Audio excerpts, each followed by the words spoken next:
Assalamualaikum warahmatullahi wabarakatuh.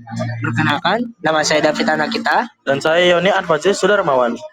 Pada kesempatan kali ini, kami akan menjelaskan apa itu sejarah dan asal-usul audio.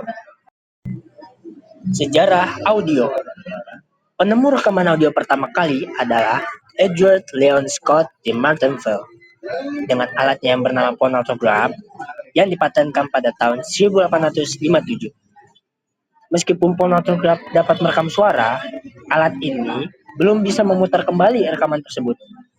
Rekaman suara yang bisa direkam dan diputar kembali pertama kali ditemukan oleh Thomas Edison dengan alatnya yang bernama fonograf pada tahun 1877. Sebelum ditemukannya alat komunikasi lain, hampir semua informasi disampaikan dari generasi ke generasi melalui media audio pendengaran. Banyak orang menghabiskan waktu untuk mendengarkan informasi melalui radio setelah ditemukannya radio. Kemudian mulai ditemukannya alat perekam suara oleh Thomas Edison, yaitu dikenal dengan fonograf.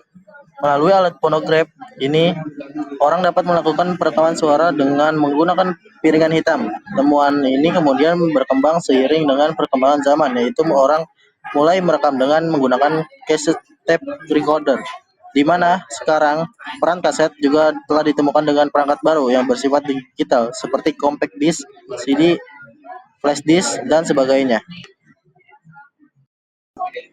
Nah, jauh sebelum ditemukannya teknologi visual, manusia lebih akrab menggunakan media audio pendengaran. Sejarah media audio itu sendiri tidak bisa lepas dari perkembangan teknologi komunikasi suara yang digunakan manusia dari masa ke masa. Perkembangan media audio, jika dilihat dari sejarah komunikasi suara, pada tahun 1844 Morse mengirim berita lewat kawat dari Baltimore ke Washington. Maka dikenallah teknologi yang dinamakan telegrafi. Dari temuan tersebut, Alexander Graham Bell kemudian berpikir bahwa tidak hanya bunyi saja yang dapat disalurkan melalui kawat, suara pun juga. Pada tahun 1875, Alexander Graham Bell melakukan percakapan lewat telepon sebagai temuan baru di bidang komunikasi suara.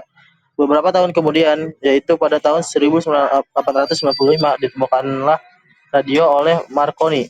Temuan tersebut menjadi temuan yang paling akrab dan dikenal masyarakat. Perkembangan. Akhir 1800-an ada fonograf dan gramofon. Rekaman mekanis pertama menggunakan silinder vinil dan piringan selak. Lalu pada 1920 sampai 1400-an ada radio dan piringan hitam. Siaran radio AM atau FM, piringan hitam jadi media utama musik. Lalu ada juga 1950 sampai 1970-an. Itu ada pita magnetik dan kaset. Muncul tape recorder, kaset, dan audio stereo. Lalu pada 1950 hingga 1900-an muncul seperti audio digital awal, seperti disc, CD, dan MP3 awal, pemutar portable seperti Walkman dan Discman. Lalu pada tahun 2000-an muncul juga MP3 dan internet. Musik digital mudah diunduh dan dibawa. Mulai muncul juga streaming awal tuh. Lalu pada tahun 2010 hingga sekarang terbitlah streaming dan smart audio kayak Spotify, Apple Music, audio high-res, speaker pintar, dan teknologi spasial atau 3D audio. Penerapan audio mencakup berbagai cara pemanfaatan suara dan rekaman audio, baik untuk tujuan hiburan, pendidikan, maupun komunikasi. Beberapa contoh penerapan audio antara lain: pengguna rekaman audio untuk pembelajaran bahasa asing, radio atau podcast untuk suara siaran informasi dan hiburan, serta sistem audio dalam konser atau acara publik. Selain itu, audio juga diterapkan dalam produksi film, musik, dan video game, serta dalam sistem navigasi dan telekomunikasi.